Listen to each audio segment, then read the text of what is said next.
இருக்கீங்க? எல்லாருக்கும் ஒரு அழகான காலை வணக்கம். இன்னைக்கு நாங்க எங்க வந்திருக்கோம்னா திருமலை கோவிலுக்கு வந்திருக்கோம். தென்காசி பக்கத்துல இருக்கக்கூடிய திருமலை கோயிலுக்கு வந்திருக்கோம். காலையில வந்து பாத்தீங்கன்னா காலையில ஒரு 6:50.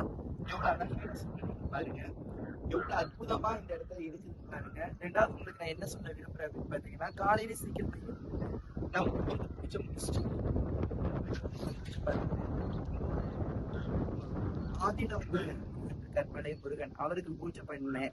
கொஞ்சம் பூஜை பண்ண வேண்டியது பண்ணிட்டு இப்ப எல்லாம் சாமி கும்பிட்டுட்டு இப்ப கிளம்ப போறோம். இப்போ உங்ககிட்ட பேசணும்னு நினைச்ச ஒரே விஷயம் தான், மனிதன் வந்து நம்ம எல்லாரும் நினைக்கிறோம் காலையில எழுந்திருக்கிறதுக்கு ரொம்ப சோம்பரப்படுறோம், சீக்கிரம் எந்திக்கிறது கிடையாது. கேட்டேன் படிக்கிறது எனக்கு டயர்டா இருக்கு அப்படின்னு சொல்றோம். அப்படிலாம் நீங்க சொல்லக்கூடாது. கண்டிப்பா காலையில நீங்க எந்திரிச்சுதான் ஆகணும். நம்ம நைட்டு சீக்கிரம் காலையில சீக்கிரமாக எழுந்திருக்கணும். இந்த பிரபஞ்சத்தை நம்ம நேசிக்கணும். அது மட்டும் கிடையாது, உங்ககிட்ட நான் சொல்லக்கூடியது என்னன்னா, இன்பம் நம்ம தொடர்ந்து வந்துட்டு நல்லவங்களை நம்ம இழக்க வேண்டி இருக்கும். அதே நேரத்துல நம்ம கூட இருக்கிறவங்களை நம்ம கண்டிப்பா இழக்க வேண்டி இருக்கும். அந்த இழப்புகளே நம்ம இருந்துட்டு இருந்தோம்னா அதுக்கு அடுத்த இடத்துல நம்மளால போக முடியாது. அந்த இழப்பை மீண்டு வாங்க. இன்னைக்கு நம்மளோட வாழ்க்கையில ஒருத்தங்க நம்ம கூட இருக்காங்கன்னா அது கடைசி வரைக்கும் இருப்பாங்கன்னா கண்டிப்பா இருக்க மாட்டாங்க. நாளைக்கு இன்னொருத்தங்க வருவாங்க. அப்படி ஒரு சூழ்நிலைகள் தான். அப்படி இருக்கும்போது நமக்கு இருக்கக்கூடிய கஷ்டம் மட்டும் எப்படி நம்ம கூட இருந்துரும். கஷ்டம் இருக்கு கஷ்டம் இருக்கு கஷ்டம் இருக்குன்னு கடவுள் பேரெல்லாம் சொல்லி கடவுள் மேல கோவப்படுறீங்க. ஒரு தெய்வத்தை வழிபடக்கூடிய நேரத்துல தெய்வத்தை வழிபட விரும்புறது கிடையாது. கேட்டா நான் நிறைய கஷ்டத்தை அணிவிச்சுட்டேன், நான் சாமி கும்பிட்டு எல்லா கஷ்டத்தையும் அணிவிச்சுட்டேன்னு நினைக்கிறீங்க. நீங்க எப்போதைக்கு சாமி கும்பிட்டுட்டு உங்களுக்கு ஒரு கஷ்டங்கள் ஸ்டார்ட் ஆகுதோ நம்மளோட பாவ கர்ம வினைகளை தெய்வங்கள் வெளியேற்றுறாங்கன்னு அர்த்தம். அதை நீங்க தொடர்ந்து நீங்க வழிபட்டு பாருங்க, அதுக்கு அடுத்து நல்லா இருக்கும். நாங்க காலையிலே 3 மணிக்கு எழுந்து நம்ம புளியங்குடியில நம்ம அம்மாவுக்கு எல்லாம் அபிஷேகம் பண்ணி பூஜை பண்ணிட்டு அங்க இருந்து இங்க வர்றதுக்கு ஒரு 35 கிலோமீட்டர் வந்து ஐயாவும் சாமி கும்பிட்டுட்டு இந்த சூழ்நிலைகளை நாங்க ரசிச்சுட்டு இப்ப மறுபடியும் கிளம்புறோம்.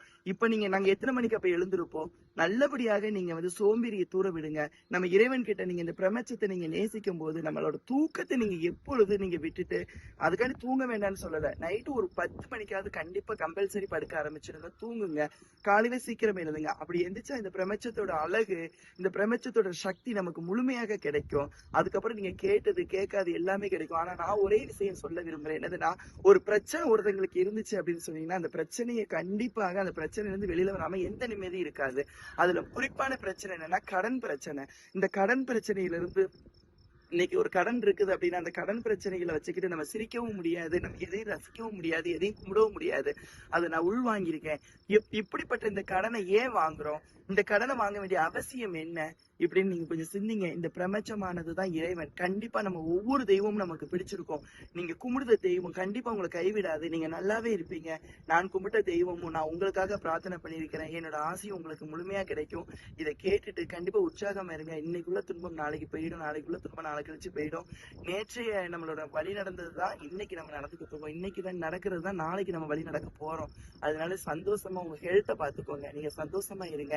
வாழ்க்கையில கண்டிப்பா நீங்க நல்லா இருப்பீங்க. மைக்ல பேசல, சும்மா சாதாரணமா தான் பேசிட்டு இருக்கேன். எப்படி வீடியோல வருதுன்னு தெரியல. இருந்தாலும் என் உறவுகளுக்கு எல்லாம் ஒரு அழகான காலை வணக்கம். மீண்டும் இன்னொரு பொழுது சந்திக்கலாம். ஜெய் பவானி.